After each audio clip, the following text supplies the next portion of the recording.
There's been quite a lot of Pokemon Sun and Moon related news and information over the course of the last couple of days revealed to us, but I imagine that there's been quite a lot of stuff that has been revealed that you guys might have missed out on. There's been a lot of secret information that you guys might not have seen, and in this video I'm going to cover all of it, so yeah, let's jump straight into it. On the official Japanese Pokemon Sun and Moon website, they've listed an estimated file size for what the downloadable versions of Pokemon Sun and Moon are going to be. The games are going to take up 3.2 gigabytes of storage on an SD card if you download it, which, just for reference, is pretty much double that of Pokemon X and Y. Pokemon X and Y were only 1.7 gig. This means that Pokemon Sun and Moon are double the size of Pokemon X and Y. Double the size? Double the regions? I wouldn't get too optimistic about expecting a second region in Pokemon Sun and Moon. There's going to be a lot of features added to these games. There's going to be a lot of brand new Pokemon models added to these games. But it's still really interesting. Let me know in the comments if you think there's going to be a second region in Pokemon Sun and Moon. So how big is the Pokemon Sun and Moon special demo version going to be?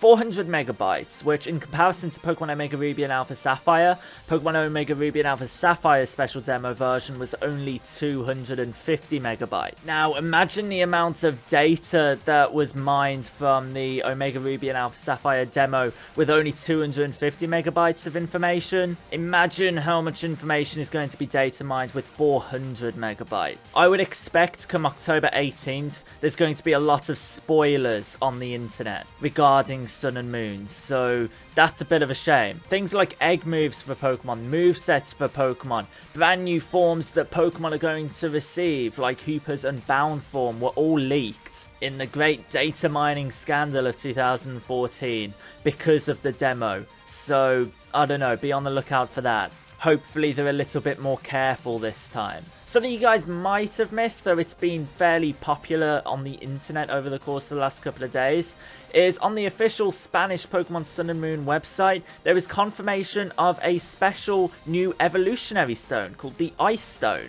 Of course, the Ice Stone is probably going to be how we evolve Alolan Vulpix into Alolan Ninetales. A fairly credible source leaked information that there might be a brand new Snowman Pokemon in Pokemon Sun and Moon. I wouldn't imagine that the Ice Stone is only going to be dedicated to Alolan Vulpix, so if there is a Snowman Pokemon, hey, maybe that's going to evolve via the Ice Stone as well.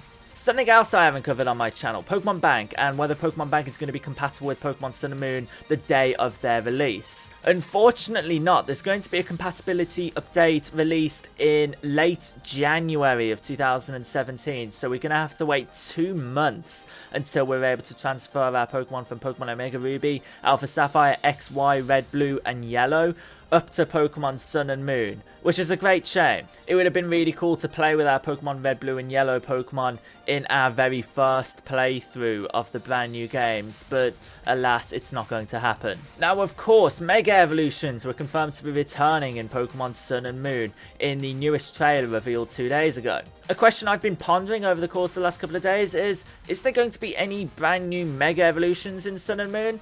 I think it's unlikely. The terminology used in the trailer and on the official websites is relive Mega Evolutions in Pokemon Sun and Moon, implying that it's simply just that. You're just going to be reliving the Mega Evolutions. There's not going to be any new ones for you to encounter. It's a bit of a shame. During Pokemon Omega Ruby and Alpha Sapphire, the one thing I was looking forward to was more Mega Evolutions, but if it means a balanced metagame, hey, I guess it's a good thing. Talking of the metagame, Mega Evolutions have been banned in official VGC tournaments, which is a fantastic thing.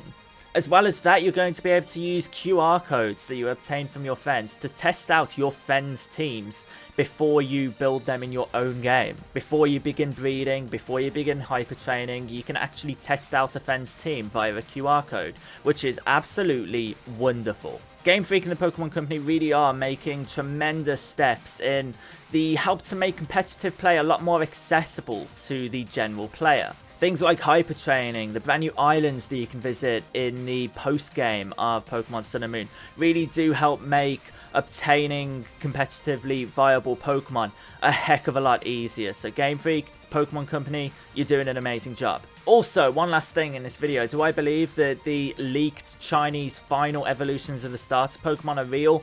After the announcement of the first stage evolutions, yes. Yes, I do. There's bits of evidence for all 3 starter Pokemon, so I'm going to explain them to you guys right now. Dartrix is said to care a great deal about its appearance, sometimes even retiring from the battle on the spot if its dirty or ruffled feathers bother it that much. While the Chinese final evolution gets itself a hood. It hides its face so it's able to battle more competitively. Torracat is said to be able to dish out incredibly powerful cat punches with its strong forelegs. And just compare the markings on Torracat's forehead to the final evolution that was leaked in the Chinese leaks. It just looks identical to me. And just look at Bryone, or however you pronounce it, forgive me for getting its pronunciation messed up.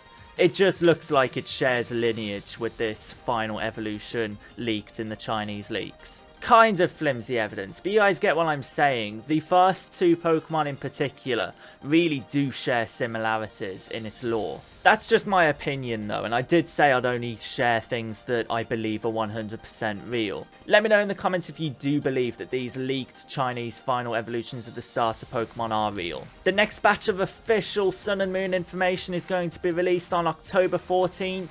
So look forward to that. Before then, there'll be Koro leaking some brand new information as well. So we are due a treat in terms of Pokemon Sun and Moon news and information. 1,000 likes would be really appreciated for another Pokemon Sun and Moon related video tomorrow. Feel free to subscribe to listen to more of my future Pokemon Sun and Moon news videos. And I'll see you guys in my next video. I really hope you enjoyed this one. Peace out.